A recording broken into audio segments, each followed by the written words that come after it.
las características, las características morales que son negativas de los malos hombres, de los hombres que van a hacer los tiempos que sean tiempos salvajes, tiempos peligrosos, tiempos feroces.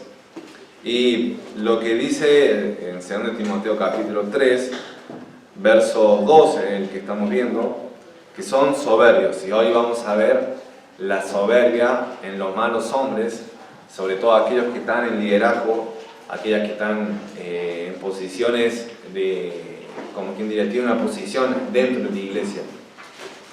Vamos a ver, no solamente aplicado, o sea, como dije, no solamente es aplicado para ellos o para las personas que están en liderazgo, sino también a todos los creyentes, a todos se aplica. Así que presten atención a lo que vamos a ver en el día de hoy. Vamos a leer nuevamente 2 Timoteo 3, verso 1 al verso 5. Vamos a leer. Voy a leer un verso yo, el primer versículo, y ustedes leen en voz alta el siguiente, y así vamos turnando. Dice la palabra del Señor, versículo 1. También debes saber esto, que en los postreros días vendrán tiempos peligrosos. Porque habrá hombres amadores de sí mismos, ávaros, vanagloriosos, soberbios, blasfemos, desobedientes a los padres, ingratos, impíos, sin afecto natural, implacables, calumniadores, intemperantes, crueles, aborrecedores de lo bueno, traidores, impetuosos, infatuados, amadores de los deleites más que y ahora todos juntos, que tendrán apariencia de piedad, pero negarán la eficacia de ella. A estos evita.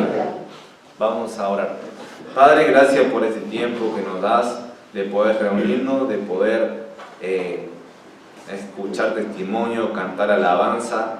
Te alabamos, Dios, por todo lo que tú haces siempre en nuestra vida, desde habernos salvado, Señor, de habernos limpiado todos nuestros pecados y darnos una vida eterna, vida abundante, Señor.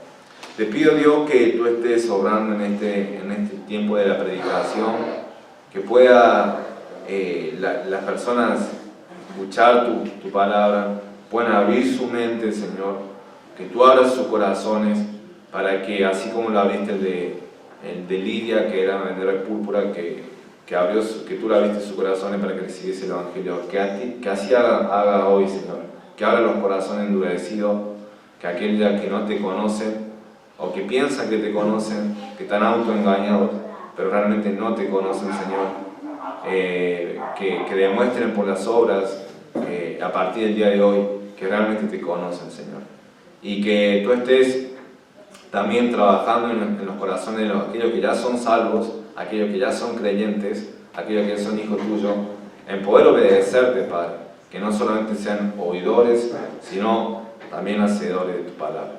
Gracias, Dios, por trabajar y obrar en nuestros corazones, en nuestro espíritu, para poder darte la gloria y la alabanza, Señor.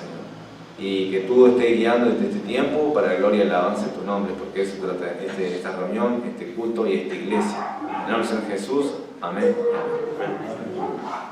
Sí.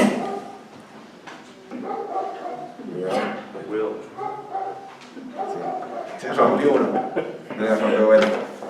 Bueno, voy a leerlo acerca de la soberbia. El soberbio es otra de las características, es la cuarta. Vimos ya que es amador de sí mismo, vimos que es avaro, o sea, codicioso, de ganancias, ¿qué cosa? Deshonestas, de ganancias materiales. Está enfocado en eso. Ahora, otra característica es que es vanaglorioso, es decir, que quiere y desea la atención ¿hacia dónde? Hacia sí mismo, desea la atención hacia eso. Ahora vamos a ver la soberbia, otra característica que lo hacen a los hombres, que hacen que los tiempos sean peligrosos, que los tiempos sean malos. Y lo que significa lo soberbio es aparentando estar por encima de los demás. En este en esta traducción o este término que se usó en el original, es aparentando estar por encima de lo demás, que es altivo, desdeñoso y arrogante. Altivo, desdeñoso y arrogante. Eso es lo que significa soberbio. También otra del término que usan, que se traduce como soberbio, quiere decir esto: inflado, hinchado. Muchas veces cuando uno se le dice que está inflado, se le refiere a que está inflado ¿por qué cosa? Por el orgullo. Su ego está inflado, hinchado. En cierta manera, la soberbia es un desprendimiento del orgullo. La persona que es soberbia es orgullosa. Es un resultado del orgullo. Así que la soberbia es eso. Ahora, vamos a ver algunas, como quien diría, matices de eso. Cómo resulta, cómo se evidencia la soberbia en un soberbio. O incluso en personas comunes, como nosotros, vos podés decir, pero yo no soy soberbia, pero yo no soy esto. Bueno, vamos a ver, y por ahí la palabra te toca y podés estar dentro de eso y verte identificado y cambiarlo, porque no hace significa que hay que cambiarlo. Pero como vimos acá, es aparentando estar por encima de lo demás. Es decir, el soberbio quiere dar una imagen de sí mismo para transmitir que él es superior. O sea, quiere vender esa imagen de que él es superior, ya sea, como dice, por la ropa que utiliza, ropa cara, zapatilla cara, su auto, accesorio, etc. No es nada malo utilizar una ropa cara, no es nada. Pero si uno lo hace, y lo hace para poder, o sea, para querer demostrar lo demás, para querer decir, yo soy superior, estoy por encima del otro. Se le escapó el té. Sí. Bueno, el tema es que si uno lo hace con el fin de querer decir, yo soy superior a los demás, yo soy esto, yo soy porque tengo tal ropa, porque tengo tal zapatilla, porque tengo tal cosa, eso está demostrando soberbia, está queriendo hacerlo por soberbia. Eso es lo que dicen. Ahora, un ejemplo de esto es un pastor que me contaba el hermano Daniel, que una vez iba por la calle del centro, no me acuerdo cuál es, pero donde está el banco, hay un banco ahí cerca de San Martín, y está la Iglesia Universal, no sé si lo ubican. Bueno, ahí estaba y veía mucha gente amontonada en la vereda, mucha gente. Y él pasaba y decía, ¿qué será? Y después veía que justo en ese momento llegaba una limusina prácticamente, un auto muy caro y grande, y decía él, ¿qué se bajará? ¿Se bajará un famoso, alguien? Y se bajaba el pastor. Y el pastor estaba así como, ahí decía, el pastor. Y toda la gente ahí, ahí atenta al pastor. Y él siempre, Daniel me contaba que vivía con su ropa, con su traje así, pero de primera, que no habrá salido, pero de primera y todo, él ostentando y queriendo dar esa imagen de que él está por encima del resto de la congregación. Y uno no puede jugar las motivaciones, pero es evidente que lo está haciendo. Y uno también como pastor, yo soy de esto de utilizar corbata, camisa, de vestirme para lo que yo siento es vestirme para la ocasión. Pero ahora, si yo quiero hacerlo con el fin de querer demostrar que soy superior al resto, eso es, de cierta manera, orgullo, ostentación, vanagloria y soberbia. ¿Y quién lo ve eso? Lo ve el Señor. Y muchas veces también es evidente ante los demás, pero como dice 1 Corintios 4, no juzguéis nada, ¿qué cosa? Antes de tiempo. Porque el Señor traerá todo lo que es oscuro, todo lo que es en secreto lo evidenciará en aquel día, en el tribunal de Cristo. Pero lo que digo es eso, que quiere transmitir El soberbio quiere transmitir esa imagen, quiere cuidar, quiere aparentar, quiere dar esa impresión de que él es superior. Y por eso utiliza esas cosas. Pero vos realmente no sos superior por tener una zapatilla o por tener una ropa o por tener un auto, de lo que sea. Esas cosas no te agregan más valor como persona. Porque la Biblia dice que somos creados imagen y semejanza de Dios y que todos somos iguales en esencia, y que también dice que nosotros somos salvos y por tanto, si somos hijos de Dios, todos somos hijos de Dios iguales, no hay ni más ni menos. Voy a leer un pasaje que dice en Isaías capítulo 53. Isaías capítulo 53. Isaías capítulo 53, verso 2.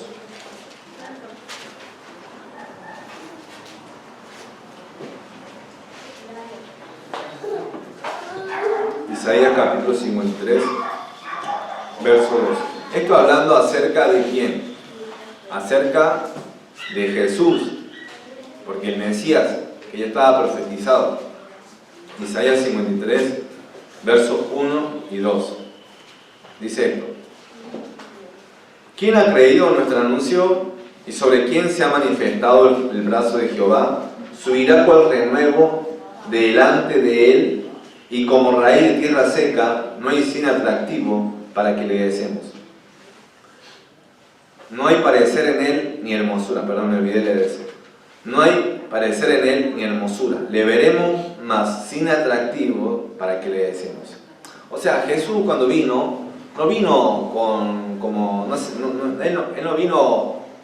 él vino como un cordero, él vino como alguien humilde, como alguien manso, alguien que no estaba queriendo, y toda la gente que se agolpaba y que se amontonaba para ver a Jesús, era porque él realmente estaba haciendo milagros, porque él enseñaba la verdad, y no es porque él andaba vestido con vestido largo, como leímos la otra vez, ¿se acuerdan? Leímos de los fariseos que ellos utilizaban vestidos largos, los flecos, utilizaban filactería, todo para llamar la atención y que la gente lo llame rabí, rabí. Pero Jesús no tenía esa imagen. Él dice acá: no hay parecer en él ni hermosura, le veremos, mas sin atractivo para que le decimos. O sea, él no venía no utilizaba, no quería dar esa imagen de querer ponerse en superior a los demás, aunque él era Dios, pero él se había despojado a sí mismo, tomando forma de ¿qué cosa? De siervo, tomando forma de siervo, de esclavo, hecho semejante a los hombres. Así que eso es lo que hacen los soberbios. Ahora, muchas veces nosotros caemos en eso, pecamos en eso, porque pensamos que tal vez, a mí me pasaba en la secundaria, de porque no tenía una zapatilla, o porque sí tenía, eso me hacía más que el resto, o sea, me ponía en una posición superior o inferior que el resto. Y no es así, aunque los chicos, y en este sistema sí se maneja bajo esos valores o bajo esos parámetros, pero eso no te da más, no te hace más persona ni menos persona. Puede haber otros casos también. He escuchado a un pastor que decía que para ir a la iglesia, lo que han entendido, que la gente, algún hermano, alquilaban cadenitas o cadenas de oros y para ir a la iglesia, y después iban allá y la devolvían, bueno, pero para esa ocasión venían con las cadenas de oro y todo, mostrando que, bueno, este tiene poder, hay que tener cuidado con él. Pero no es así como debe mostrarse el cristiano, el obrero de Dios. Otra matiz es que el soberbio muestra arrogancia por esto. Y esto yo creo que todos caemos en esto. Dice que no acepta consejos, no acepta ni observaciones o correcciones de los otros. No acepta nada. O sea, él dice, no, estoy así, no está bien. O cuando le dicen, y tal vez se queda callado, pero por dentro es como, ¿qué te metimos? O sea, ¿qué sabes vos? E incluso le duele eso, ¿por qué? Porque hay orgullo. Hay orgullo dentro de sí mismo. ¿Y qué es lo que significa también soberbio? Inflado, ¿qué cosa? hinchado. ¿Viste cuando tenés, perdón, pero un granito? ¿No dice cuando te toca y te duele? Bueno, es así cuando uno tiene mucho orgullo y te corrigen o te hacen una observación, vos pensás que sos perfecto, pero como tenés orgullo te tocan y te duele. Es así, es así. Por eso el soberbio muestra arrogancia. No quiere aceptar consejos, ni observaciones, ni correcciones de nadie. Y mucho menos lo va a aceptar porque él piensa que él es superior y los demás son inferiores. Entonces, ¿qué le puede decir él? ¿Qué me puede decir él o ella a mí si él no sabe, si él no entiende, si él no pasó por lo que yo pasé? O sea, y aparte él viene a decir, ¿no? Ahora vamos a ver un ejemplo de esto. Mateo capítulo 14. Mateo capítulo 14, verso 26 al 31, dice lo siguiente. Mateo capítulo 14, versículo 26. Marcos. Si no me va a pasar como la otra vez que anoté mal acá, pero después mandé ahí el versículo que realmente era. Pero no, es Marcos. Mateo también está el anuncio de la negación de Pedro, que fue Jesús quien anunció eso. Marcos capítulo 14, versículo 26 al 31, voy a leerlo. Dice lo siguiente: cuando hubieron cantado el himno, salieron al monte de los olivos. Entonces Jesús le dijo: todos os escandalizaréis de mí esta noche, porque escrito está: heriré al pastor y las ovejas serán dispersadas. Pero después que haya resucitado, iré delante de vosotros a Galilea. Dice: todos os escandalizaréis de mí esta noche. Versículo 29. Entonces Pedro le dijo: aunque todos se escandalicen, yo no. Wow, qué afirmación y qué presunción la que dice Pedro ahí. Y le dijo Jesús: de cierto te digo que tú, a Pedro está hablando, a Pedro, ahora Pedro dijo: si todos se escandalizan, yo no. Él lo hizo personal. Bueno, vuelvo a hacer personal. Ahora yo te voy a hacer, vamos a seguir hablando en términos personales. Dice Jesús: de cierto te digo que tú Pedro, hoy, en esta noche, antes que el gallo haya cantado 2 veces, me negarás, ¿cuántas veces? 3 veces. ¿Y qué es lo que dice Pedro? ¿Se queda callado Pedro? Verso 31. Mas él, Pedro, con mayor insistencia decía, o con mayor ahínco, con mayor energía, con mayor fuerza, decía: si me fuere necesario morir contigo, no te negaré. También todos decían lo mismo. Entonces acá vemos también, muestra arrogancia. Quiero decir algo más acerca del texto. Dice el verso 29. Entonces Pedro le dijo: aunque todos se escandalicen, yo no. Él estaba haciendo una afirmación acerca del presente o acerca del futuro. Del futuro. Y Jesús dijo: todos se escandalizarán. O sea, ya estaba anunciando eso. Ahora, él lo dice estando en tiempos tranquilos o en tiempos donde Jesús estaba siendo arrestado, perseguido. Lo que dice Pedro ahora. Lo dice cuando estaban tranquilos. Y eso es lo que es eso es lo que usa Dios para demostrar al hombre que es vulnerable, que no es invencible. El hombre se siente invencible, se siente que es poderoso, pero ¿cuándo? ¿En qué tiempo? Cuando los tiempos son tranquilos, cuando el tiempo es de paz, cuando no tenés enfermedad, cuando no tenés problemas de salud, cuando una persona no te está apuntando con un arma a ti, o cuando, no sé, alguien te quiere hacer daño, o hay guerra, o pasa problemas económicos, para tu empleo, hay superinflación, etcétera, etcétera. Las circunstancias pueden ser distintas y diversas, pero todas esas cosas apuntan, que muchas veces Dios utiliza para demostrarle que el hombre no es invencible, que el hombre no es Dios, Entonces, el soberbio y el soberbio, en el caso de la soberbia y la arrogancia que mostró Pedro y los discípulos, fue porque ellos estaban tranquilos, porque ellos estaban en paz. Lo mismo que Nabucodonosor, cuando él se sentó en sus jardines, dice que los jardines de Babilonia eran una séptima maravilla de la antigüedad. Y era hermoso, todo, y él estaba ahí, dice que era floreciente, y eso quiere decir que era próspero. Él estaba ahí y dice, ¿no es esta Babilonia que yo construí con mis manos? Y la hice yo, o sea, y él jactándose, diciendo, esto es mío, esto es lo que yo construí con mis manos. Pero anterior a eso, él había tenido un sueño, y Daniel se lo dijo. Le dijo que vos vas a ser como una bestia, si al menos no reconoces que Dios es el que da el imperio, da los reinos a quien Él quiere, a los hombres. Y él se olvidó de eso. Él se olvidó. Había reconocido ese tiempo, pero después se olvidó. ¿Y qué pasó en ese momento? Él se hizo como una bestia. Y él empezó a andar, ¿en qué cosa? En locura. En locura. Y cayó hasta lo más bajo, humillado. ¿Por qué? Porque él en su tiempo de paz, en su tiempo de próspero, él decía, yo soy grande, yo soy poderoso, yo soy fuerte. Y se olvidó que Dios es el que da el reino, el poder a los hombres y a quien Él quiere.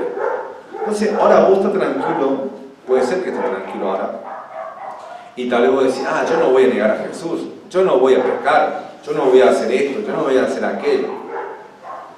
Hermano, tenés que tener cuidado, porque Jesús dijo, velad y qué cosa, y orad, porque el espíritu a la verdad está dispuesto, pero la carne, ¿qué es? Es débil. Entonces vos estás acá en la iglesia, las circunstancias están tranquilas, son favorables, adoramos al Señor, estamos entre hermanos, wow, qué alegría, amén. Pero después no va a ser siempre los tiempos así, porque Satanás anda como un león rugiente, buscando a quien devorar. Pedro, ¿qué es lo que tenía que haber dicho Pedro? Tenía que haber dicho, lo siento Jesús, si vos decís esto, lo siento.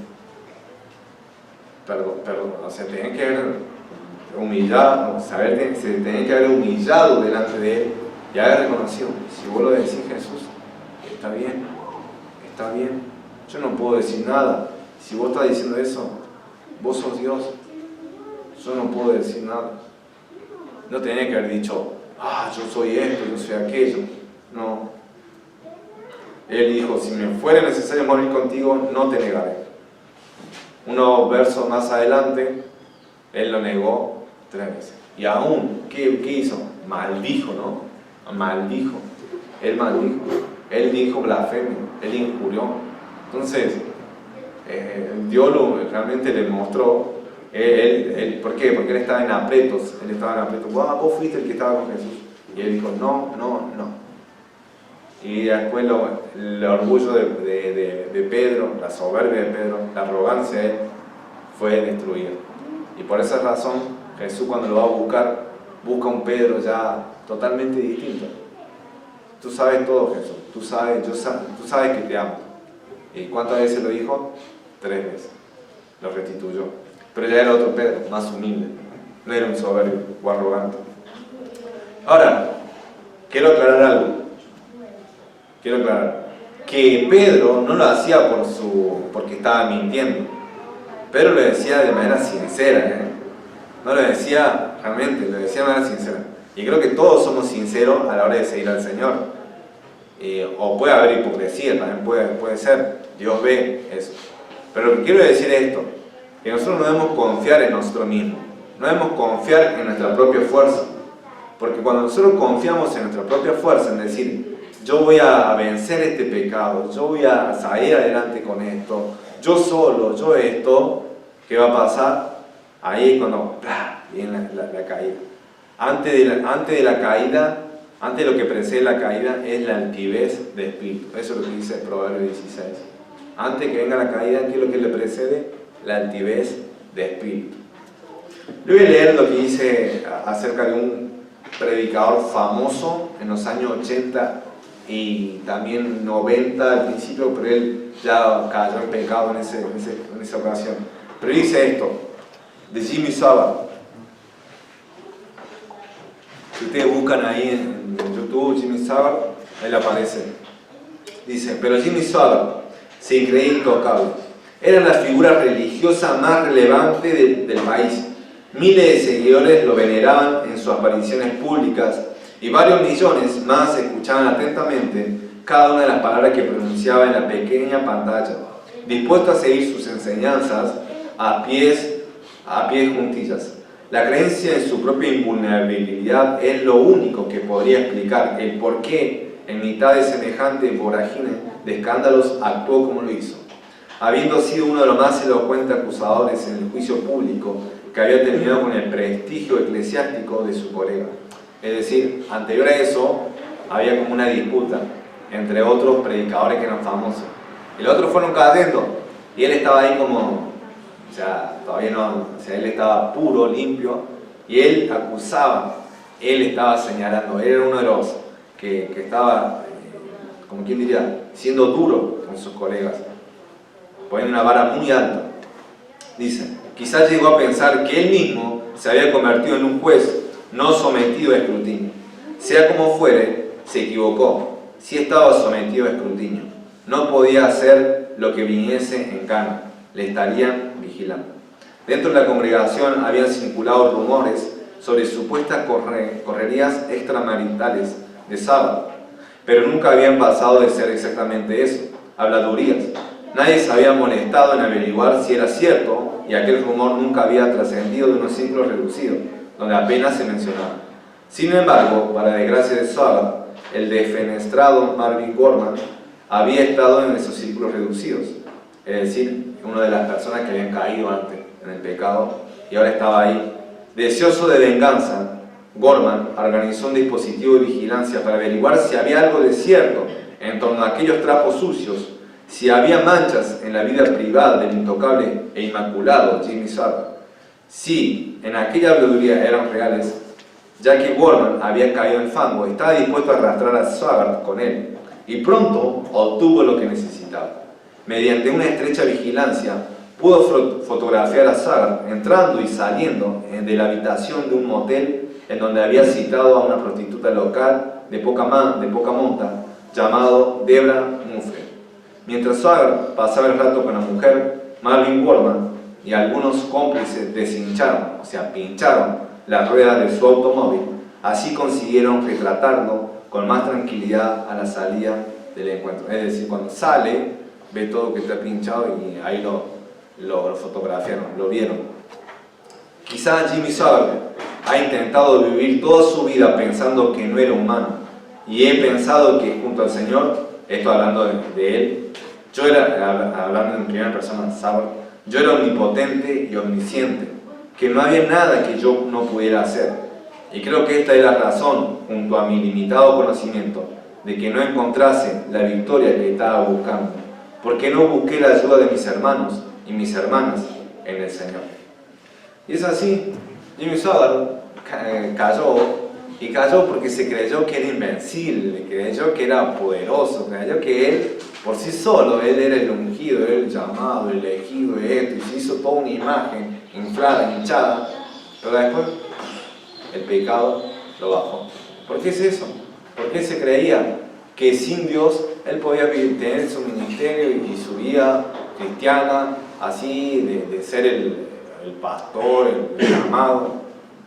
Eso es soberbia, eso es orgullo, envanecimiento. Ahora, tal vez vos decís, bueno, pero yo no soy Jimmy Savile, yo no soy ni predicador ni nada. Pero hermano, muchas veces vos podés confiar en tu propia fuerza, podés confiar y a tal punto que ya no orás, a tal punto que ya no lees la Biblia. Si yo te preguntase cuánto tiempo lees la Biblia, cuánto tiempo pasas en oración, ¿cuál sería la respuesta? Decítela a vos mismo, ¿cuál sería la respuesta? Tal vez ni tiempo pasas en oración, ni tiempo pasas en la lectura, y pensás que viviendo de esa manera vas a agradar a Dios, y pensás que viviendo de esa manera vas a poder servir y ser útil al Señor. Y no es así, porque tarde o temprano se va a mostrar Si alguien, por ejemplo, cuando llega una prueba, una evaluación, eso es una muestra de lo que si la persona realmente estudió o no estudió. El lunes voy a tener una prueba de natación. Oren por mí, por favor. Me tengo que rendir 200 metros de estilo de crawl. Ahí se va a ver si realmente, y ahí se va a ver realmente quién de los chicos se fue y preparó, se entrenó, o quién es aquella persona que no entrenó ni hizo nada. Se va a ver ahí, se va a ver. De la misma manera pasa con la vida cristiana. Se demuestra. Dios saca a la luz si realmente esa persona andaba en integridad o no, o si estaba confiando en sí mismo. Ahora, los soberbios en su trato son jefes. Son jefes. 1 Pedro 5.3. 1 Pedro 5.3 dice lo siguiente. No como...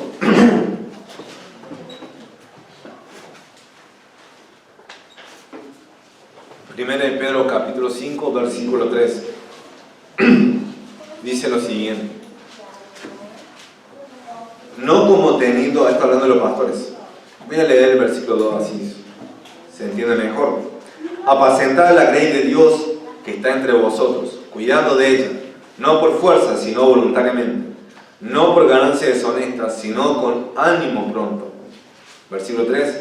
No como teniendo, ¿qué cosa? Señorío sobre los que están a vuestro cuidado, sino siendo ejemplos de la grey. Por eso a Timoteo también le dice, ninguno tenga en poco juventud, sino, ¿qué cosa? Sé ejemplo de los creyentes, en palabra, en espíritu, en fe, en etc.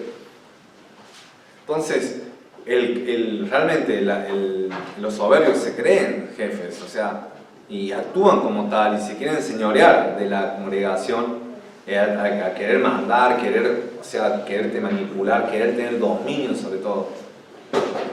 Tiene una autoridad el pastor, pero esa autoridad no es como si fuera de un señor, porque hay un solo Señor, quien es Cristo, y Él es la cabeza de la iglesia.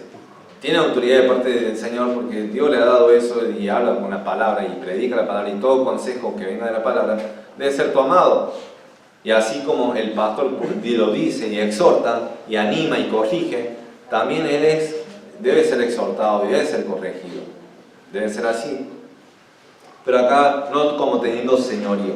Y muchas personas, como van a ver en iglesia donde el pastor es la figura central, donde es como el intocable, él es como la persona que no comparte con nadie, no tiene su círculo reducido, no pide consejo, no dice acerca de las decisiones, no comparte con nadie, o sea, él hace lo que él dice y nadie puede cuestionar nada. Son jefes. También no sirven al pueblo. No sirven al pueblo. Algo contrario a los reyes los reyes seculares. Vemos en David que él era una persona que sí servía a su pueblo. Hechos capítulo 13, versículo 36. Hechos capítulo 13, versículo 36. Él fue el abuelo de Roboam. Después Roboam hizo cualquier cosa, pero Hechos 13, versículo 36. Vamos a leer. Dice lo siguiente. Porque a la verdad, David, habiendo servido a su propia generación según la voluntad de Dios, durmió y fue reunido con sus padres y vio corrupción. Verso 36 vuelta. Dice, porque a la verdad, David, habiendo, ¿qué cosa? Servido a su propia generación. O sea, él mientras que estaba como rey, o antes siendo un soldado, a la merced de Saúl, él estaba a la orden de Saúl, después fue rey, y él, durante todo ese tiempo que él estuvo con vida, él sirvió a su generación. Él por tener una corona en su cabeza, no lo hizo que no sirviera a su generación. Él estaba por los intereses ¿de quién? Del pueblo. Roboam, su hijo, en cambio, él estaba a favor, él estaba por sus propios intereses. Él quería demostrar que él tenía poder y fuerza, y por esa razón el reino se dividió, se partió en dos. Así que los soberbios en su trato son jefes, se enseñorían. También no sirven al pueblo. Jesús, que dijo que él estaba ¿para qué? Para servir, no para ser servido. Él vino para eso. Entonces, si Jesús, siendo el Dios Todopoderoso, estaba sirviendo, ¿cuánto más nosotros? Y eso es algo que tenemos que aprender también nosotros, y tenemos que aplicarlo durante la conferencia, en la dinámica de la conferencia. Aquellos que van a estar sirviendo, aquellos que van a estar de una manera como encargados, deben estar sirviendo con qué cosa, con el ejemplo, deben estar guiando con el ejemplo, no de cierta manera mandando, diciendo, voy a hacer esto, así, como poniéndose un papel superior. No, tiene que estar guiando y dando el ejemplo, contagiando a los otros para que puedan servir a la par de él. Y después que la demás, bueno, si no quiere servir, que no sirva. O si está con una mala actitud, que no lo haga. El Señor, ¿quién es el que cambia los corazones? ¿Quién es el que cambia las emociones? El Dios. Dios es el que hace la obra. Pero nosotros no podemos estar forzando, así, voy a hacer lo que yo digo. No, eso no. Después vamos a estar como la iglesia de Corintio, como la iglesia de Gálatas. Así que debemos seguir el ejemplo de David y sobre todo el ejemplo de Jesús, que aún siendo Dios, el líder, el gran maestro, fue y lavó los pies de Jesús, de los discípulos. Ahora, los soberbios también, y los malos hombres, los hombres peligrosos, que van a hacer que los tiempos sean peligrosos, en las correcciones o en las disciplinas son duros. Gálatas 6:1. Ahora, que ser rígido no significa ser soberbio, o incluso ser, como la palabra que yo utilicé, ser de cierta manera duro, no significa tampoco ser soberbio. Pero el pecado está cuando uno es rígido solamente por su orgullo y soberbia de creerse que él no puede, yo no puedo pecar, y la otra persona que pecó le amo con todo. Gálatas 6:1 dice lo siguiente. ¿Lo busco? Dice: hermanos, si alguno fuere sorprendido, esto quiere decir con las manos en la masa, si alguno fuere sorprendido en alguna falta, vosotros que sois, ¿qué cosa? Espirituales. Vosotros que sois espirituales, restauradlo con espíritu y mansedumbre, considerándote a ti mismo, no sea que tú también seas tentado. Cuando dice la palabra restaurar, te quiere decir, cuando un hueso está roto, ¿qué pasa? Se debe acomodar, porque si no, el hueso va a ir para otro lado y va a doler siempre, va a tener una malformación. Pero si la palabra esa, restaurar, quiere decir corregir, a uno le vuelven a quebrar el hueso y para acomodarlo. Es eso, y es todo, sí, duele un montón. Pero ¿cómo debe hacer esa obra de cierta manera de corrección? ¿Con qué espíritu debe ser? ¿Con enojo, con orgullo, con superioridad? No, con mansedumbre. Con mansedumbre. Porque eso es verdad. Porque si alguien está pecando, no debe decir, bueno, está pecando, listo, miramos para otro lado, no decimos nada. O si no solamente, o si algo hizo contra vos y lo viene haciendo de manera repetida, decimos, no pasa nada, listo. No, hay que ir y corregir, hay que ir y hablarlo. Decirle, hermano, estás haciendo mal, estás haciendo pecado. O si no, mira, fíjate, hermano, porque tal vez eso no es agradable al Señor. Fíjate, porque puede ser a uno que no puede estar escrito en la palabra de Dios y es un principio que es aplicable a eso, pero no es algo explícito que lo menciona. Vas y le decís. Pero cada vez que vamos y decimos, debe ser un espíritu de humildad, de mansedumbre, no un espíritu de superioridad. ¿Por qué?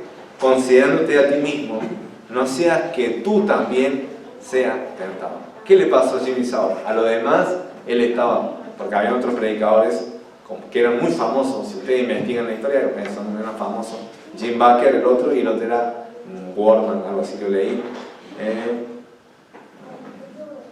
Warman y Jim Bakker eran personas muy famosas, muy conocidas, y que cuando cayeron, que eran como la competencia de Saulo estaba ahí apuntando con el dedo, señalando. Y de esa manera está bien, o sea, no es que está bien. Él estaba haciéndolo por competencia, por orgullo, movido por soberbia. Pero la Biblia dice que nosotros, no dice que no debemos no juzgar, sino que debemos, antes de juzgar, ¿qué cosa? Sacarnos la viga, para que podamos ver la paja del ojo del hermano. Eso es lo que no hizo Jimmy Savile. Él miró y denunció el pecado, pero él no se estaba mirando a sí mismo. No se estaba mirando a sí mismo. Y eso es lo que demuestran los soberbios. No se sacan la viga de su ojo. Y como dice Corintios, el que empiece a estar firme, mire que no caiga. Mire que no. Entonces tenemos que tener cuidado, tenemos que estar caminando con cautela, con mansedumbre, decir lo que es pecado y disciplinar en ese, porque la Biblia también dice quitar ese permiso, sí, si es necesario, pero siempre con espíritu de humildad y mansedumbre. Porque así como una persona puede estar diciendo, mira, esto pasó esto, después, en el futuro, puede estar en esa misma situación. Y con la misma vara con que midió, ¿será qué cosa? Será medida. Si fue muy rígido, muy duro, aguantar cuando después vuelva eso.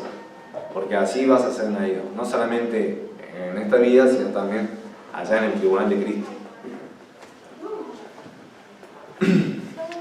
Concluyendo, debemos reconocer que Dios es soberano y que no podemos hacer nada sin Dios. Hermano, no podemos hacer nada sin Dios. No podemos hacer absolutamente nada sin Él. No podemos ni siquiera caminar. No podemos ni siquiera respirar. ¿Cómo viniste acá hasta ahora?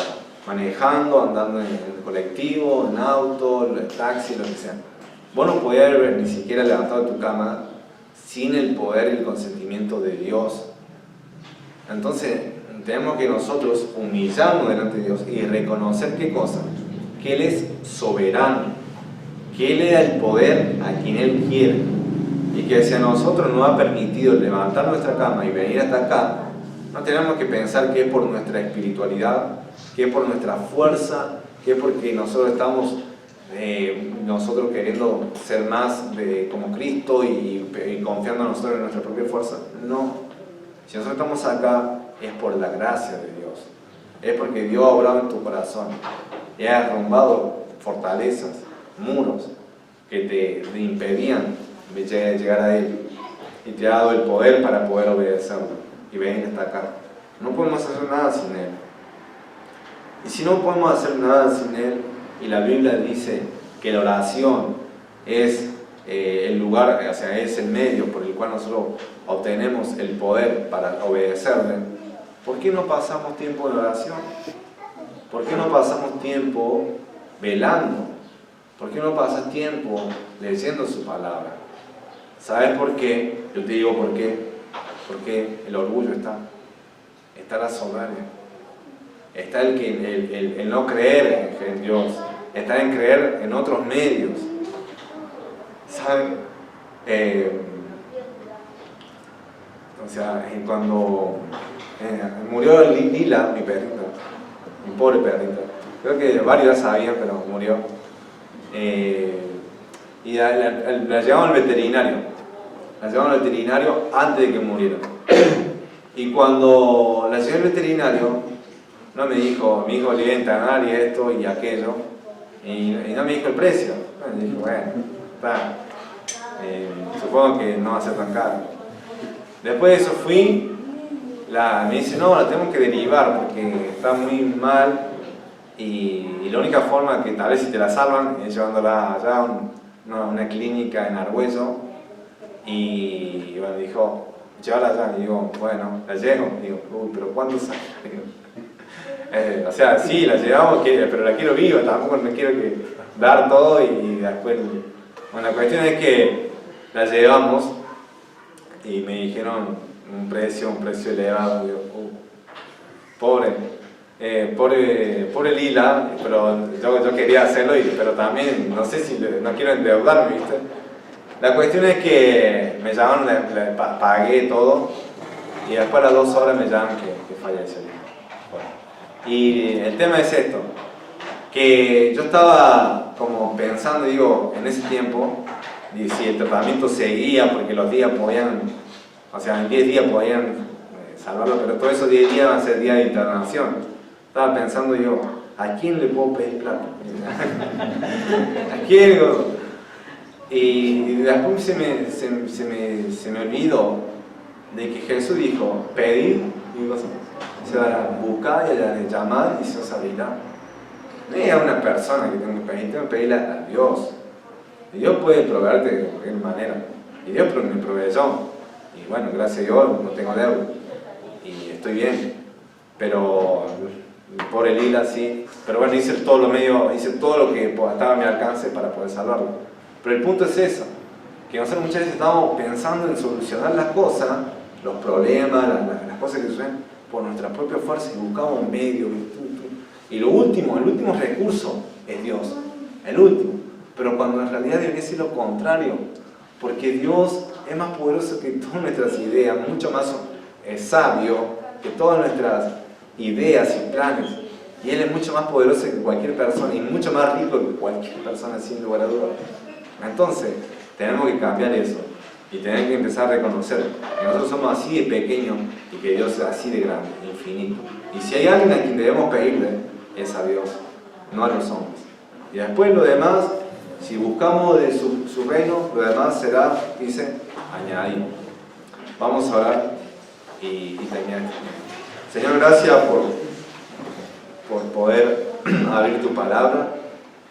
Gracias, Señor, porque podemos ver en tu palabra que no debe haber un espíritu de soberbia en nosotros o arrogancia, que se demuestre en arrogancia. Porque cuando hay eso, Señor, nosotros empezamos a confiar en nosotros mismos. No aceptamos el consejo, no pedimos ayuda. Solamente queremos solucionar con nuestra propia fuerza, nuestro propio medio. Y nos olvidamos de que tú estás ahí, de que tú eres soberano. El primero debemos recurrir, nuestro primer y último recurso debe ser tú, Señor, siempre. En cualquier circunstancia, ya sea económico, ya sea emocional, ya sea familiar, ya sea cualquiera de las cosas que pueden estar sucediendo en la vida mía, Señor, pero también en la vida de mis hermanos, que ellos puedan recurrir a ti, Señor, como primer recurso. Que no estén confiando en otras cosas, en métodos, recursos que pueden tener o hacer, porque todo eso es dado por ti, Señor. Y que tú eres el único que puede cambiar los corazones de los hombres, tú eres el único que puedes proveer abundantemente, dar sabiduría al que no la tiene, sanar los enfermos, Señor, cambiar el corazón del pecador, cambiar nuestro propio corazón. Saca todo el espíritu de soberbia que hay en mí, en mis hermanos, que no haya orgullo, Señor, que siempre estemos humildes para ser corregidos, para ser instruidos, porque aquel que es soberbio no aprende, no está buscando ayuda de nadie, no pide consejo, quiere hacer todo él. No debe ser así, Padre.